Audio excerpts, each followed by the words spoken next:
Assalamualaikum dan salam sejahtera kepada Puan Pensyarah Profesor Madya Dr. Nur Suhaili binti Abu Bakar dan rakan-rakan pelajar semua.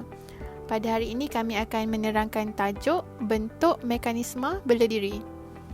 Nama-nama ahli kumpulan kami ialah Nur Asma binti Zahari, Nur Atikah Sakira binti Muhammad, Sofiana Akila binti Syamsul Bahri, Nur Faridatul Aida binti Muhammad Risan, Nur Izzah Aziati binti Muhammad Rizal, Nur Ashikin binti Alias dan Sharifah Nur Syukrina binti Tuan Saiful Azman. Mekanisme helah bela diri iaitu self-defense mechanism merupakan strategi psikologi yang secara tidak sedar digunakan untuk melindungi seseorang dari kegelisahan yang timbul daripada pemikiran atau perasaan yang tidak diterima. Di dalam teori personality, terdapat teori psikoanalitik iaitu dipelopori oleh Sigmund Freud. Sigmund Freud percaya bahawa personality terdiri daripada 3 komponen utama iaitu id, ego dan superego seperti yang telah dijelaskan oleh grup sebelum ini. Pada tahun 1894 dan 1896, Sigmund Freud telah mencatat bilangan ego bela diri yang disebutnya sepanjang karya penulisannya. Anaknya iaitu Anna Freud pada tahun 1936 turut perkembangkan idea dengan menambah 10 lagi jenis helah bela diri.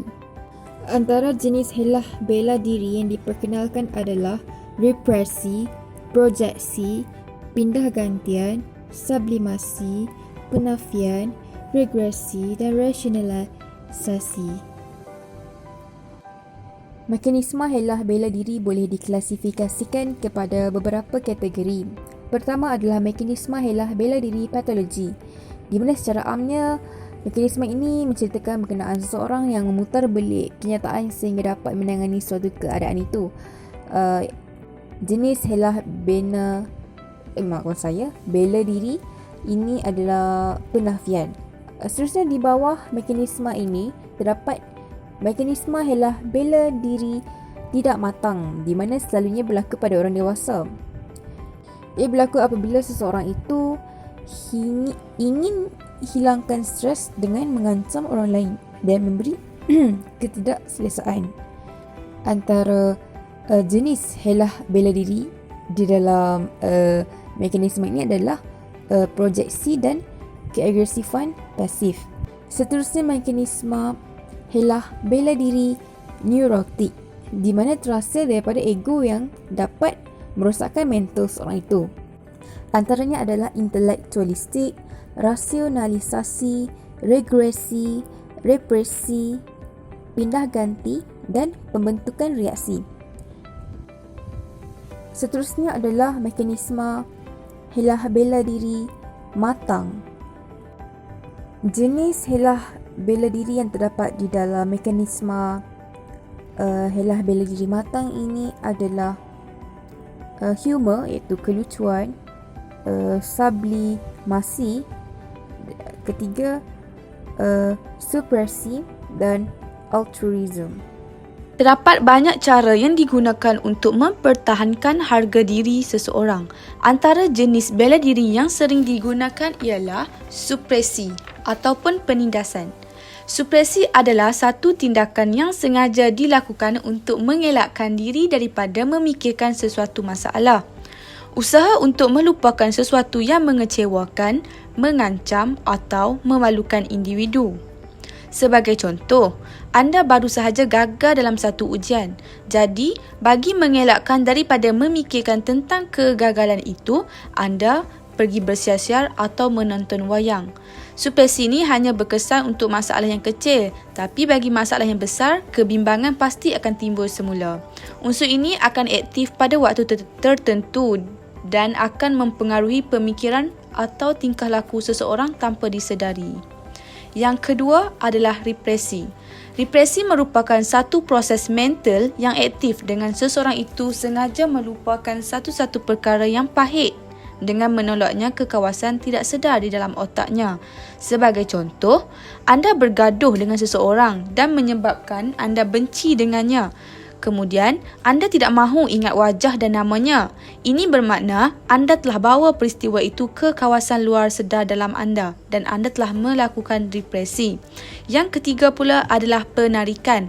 Penarikan merupakan satu proses dengan seseorang individu itu secara tidak sedar menarik diri daripada satu-satu situasi yang kurang menyeronokkan. Sebagai contoh, jika anda tidak biasa dalam suatu majlis misalnya, anda mungkin akan berasa kurang selamat dan anda bimbang sekiranya anda tidak dapat berkomunikasi dengan baik dengan orang lain. Anda juga berasa bimbang sekiranya anda tidak dapat dihampiri oleh orang lain ataupun anda malu untuk menghampiri orang lain. Oleh itu, anda berasa lagi seronok jika anda tidak menghadiri majlis itu. Maka, dalam situasi ini, anda telah melakukan penarikan bagi helah bela diri anda. Mekanisme bela diri yang seterusnya ialah rasionalisasi. Rasionalisasi adalah satu mekanisme pertahanan yang timbul apabila ego tidak menerima motif tingkah laku individu yang sebenar dan menggantikannya dengan motif yang tersembunyi.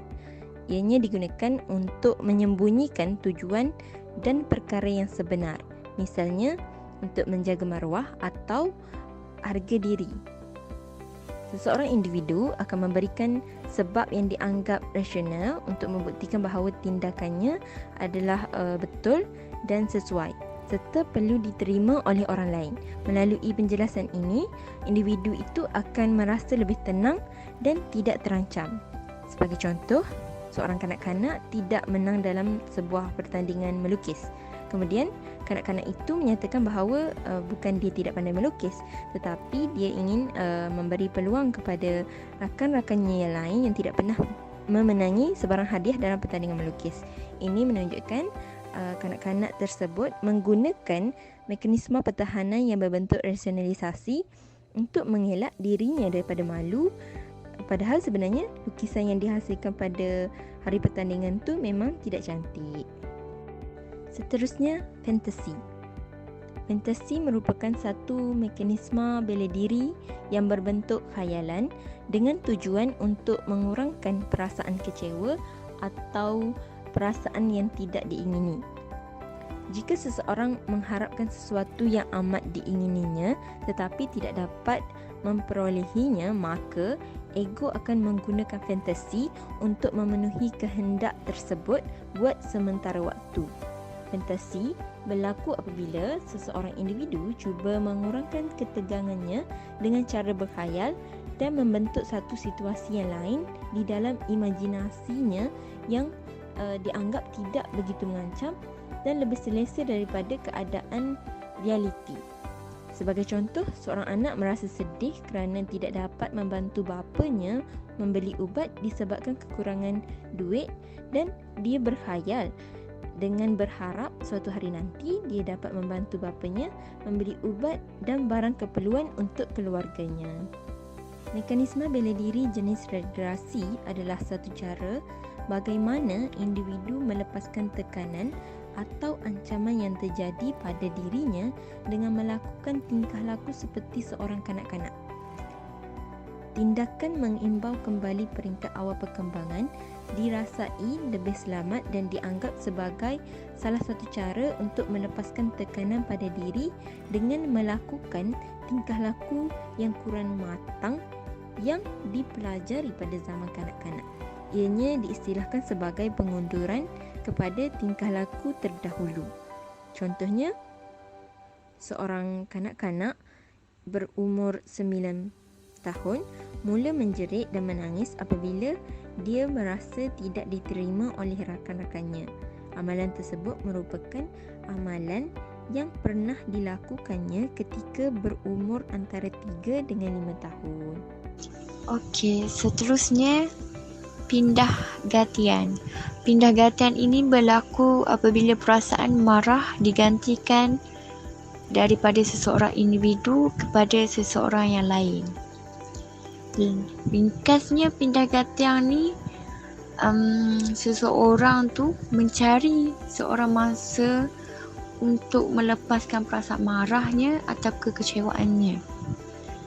Contohnya, apabila seorang pekerja dimarahi oleh ketuanya dia tidak berani melepaskan perasaan marahnya pada ketuanya.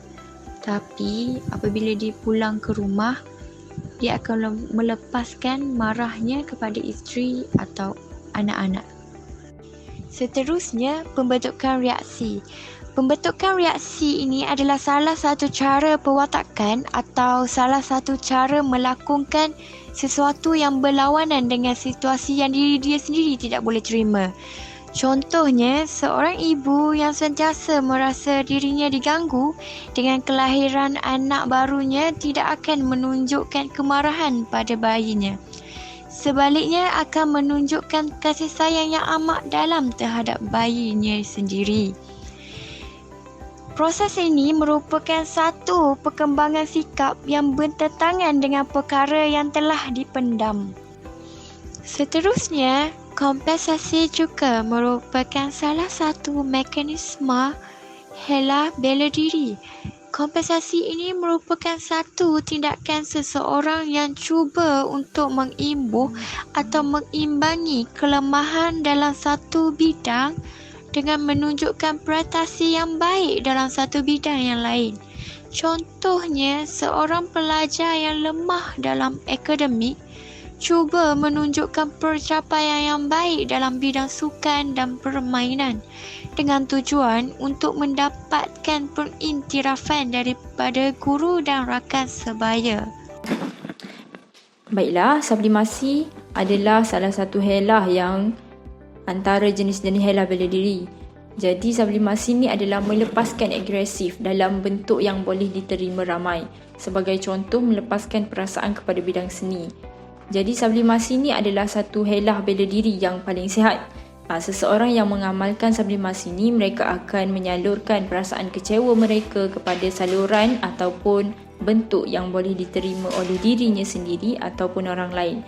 Seseorang individu, sebagai contohnya, individu yang suka mendapat kawan, mereka mungkin menyalurkan perasaan sunyi mereka dengan membuat sajak ataupun mengubah lagu dan menulis sinopsis cerita yang boleh diterima oleh masyarakat setempat lah. Jadi contoh yang lainnya, jika seseorang tu seorang pelukis, berkemungkinan mereka lebih cenderung untuk mencurahkan segala perasaan kecewa mereka dalam bentuk lukisan. Baiklah, yang seterusnya adalah proyeksi. Proyeksi ni adalah salah satu helah bela diri yang berlaku apabila seseorang melindungi harga diri mereka daripada mengakui kualiti yang tidak diingini dengan mengagihkan kualiti tersebut kepada orang lain. Dengan kata lainnya, mereka membalikkan desakan ataupun keinginan-keinginan yang tidak dapat diterima oleh dirinya kepada orang lain, iaitu memindahkan kekurangan diri mereka kepada orang lain. Perkara ini boleh menambahkan kemahiran hidup dan juga contoh antara contoh proyeksi ni adalah seorang pelajar yang lemah, mereka bercadang untuk meniru dalam peperiksaan sebagai contohnya. Jadi walaupun hati kecil mereka ni berkata bahawa perbuatan tu salah, tapi mereka cuba untuk mengesyaki pelajar-pelajar lain juga meniru, padahal pada hakikatnya berbeza pandangan. Walaupun orang lain ni, mereka yang dituduh meniru ni tidak meniru. Dalam kes ni dia cuba memproyeksikan ciri meniru tu dan tidak adil yang terdapat dalam dirinya tu kepada orang lain. Contoh yang lainnya, tidak dapat menerima hakikat orang yang disayangi telah tiada. Okey. Itu antara contoh-contoh proyeksi. Baiklah, yang seterusnya adalah identifikasi. Identifikasi ni berlaku apabila seseorang yang mereka mencuba untuk membuat satu penyesuaian dengan menyifatkan diri mereka ni seperti orang lain yang mempunyai kebolehan, pencapaian, sifat dan juga status yang baik. Jadi helah ni berlaku bila seseorang cuba untuk membuat satu penyelesaian dengan menyifatkan diri mereka ni setaraf dengan orang yang lebih berjaya ataupun lebih matang. Sebagai contohnya, seorang yang pelajar miskin. Seorang pelajar miskin ni menggunakan identifikasi apabila ia membanggakan dirinya kepada rakan-rakan bahawa ayahnya kaya, ayahnya ada kereta besar, rumah besar. Jadi ayah dia ni lebih baik daripada ayah orang lain. Jadi itulah antara contoh-contoh identifikasi yang berlaku dan salah satu helah bela diri. Mekanisme yang seterusnya adalah mekanisme penafian atau denial. Ianya adalah apabila seseorang individu itu menafikan kebenaran sesuatu kenyataan. Mekanisme ini adalah pertahanan yang dilakukan bagi melindunginya daripada ancaman luar. Ianya terjadi apabila seseorang itu cuba untuk menafikan masalah atau sesuatu yang menyakitkan yang sedang dihadapinya. Sebagai contoh, seorang tua yang sedang berhadapan dengan kematian menafikan keuzurannya dan mempercayai dengan kuat bahawa terdapat ubat yang dapat menyembuhkannya. Atau contoh lainnya, apabila seseorang ibu enggan menafikan simptom-simptom penyakit yang dimiliki oleh anaknya, walaupun simptom itu adalah jelas ataupun obvious lah benda tu. Seterusnya, mekanisme intelektualisasi. Mekanisme ini adalah bagi membantu individu untuk menjauhi anxiety ataupun kebimbangan. Mekanisme ini adalah di mana individu cuba untuk menggunakan kaedah paling rasional, logik dan intelek dalam menghadapi sesuatu masalah. Sebagai contoh, di Malaysia sering berlaku kemalangan jalan raya yang mana mesti setiap daripada kita pernah tengok ataupun paling kurang pernah dengar cerita mengenai kemalangan. Bila kita dengar, mesti kita akan rasa sedih dan bimbang. Namun, jika kita cuba untuk mencari penerangan logik di sebalik kemalangan yang berlaku ataupun cuba cari macam mana nak elak daripada berlakunya kemalangan macam tu dekat kita, kita akan rasa kurang sedih dan anxiety tu akan berkurangan lah. Sekiranya kita ni cuba untuk menjauhi emosi yang berkait dengan pengalaman tersebut. Mekanisme yang terakhir sekali adalah mekanisme agresif pasif, di mana individu cuba untuk mengelak daripada bersikap agresif. Seperti yang kita tahu, agresif ni adalah berkelakuan kasar. Sebagai contoh, bila marah, kerjanya nak menengking je. Kesannya orang tak suka. Orang mestilah tak suka individu yang bersikap agresif. Jadi, individu ni cuba untuk elak daripada bersikap agresif dengan cara bertindak secara agresif pasif ataupun agresif secara tidak langsung. Kebiasaannya, orang yang berkelakuan agresif pasif ni dia akan menolak permintaan orang lain. Sering bertangguh, keras kepala, muram dan beremosi. Sebagai contohnya, kita tak suka someone ni, tapi kita tak suka someone ni. So, bila dia ajak keluar je, kita mesti elak. Macam-macam alasan kita bagi sebagai cara untuk tunjuk yang aku tak suka kau ni, macam tu lah. Ataupun contoh lainnya, mungkin kita tak minat atau terasa dengan cikgu atau lecturer lain. Tapi kita tak boleh lah nak kurang ajar dengan dia. So, kita pun tunjuk agresif pasif dengan cara tangguh kerja yang dia bagi, lambat masuk kelas. Ataupun kalau lecturer tu minta tolong ke kan, kita mesti bagi macam, kita mesti tak nak lah tolong dia, bagi alasan lain ke yang membuatkan kita tak payah tolong dia, macam tu lah. Secara kesimpulannya, mekanisme helah bela diri adalah normal bagi manusia. Ia diperlukan dalam hidup kita supaya kita dapat mengurangkan kegelisahan dan resah. Tetapi jika keterlaluan dalam kegelisahan juga dapat memberikan keburukan kepada seseorang itu. Kanak-kanak perlu dipantau agar mereka tidak menggunakan helah bela diri ini secara melampau, kerana ini dapat menjadikan mereka satu tabiat buruk dan ingin menggunakannya secara keterlaluan. Sekian, terima kasih.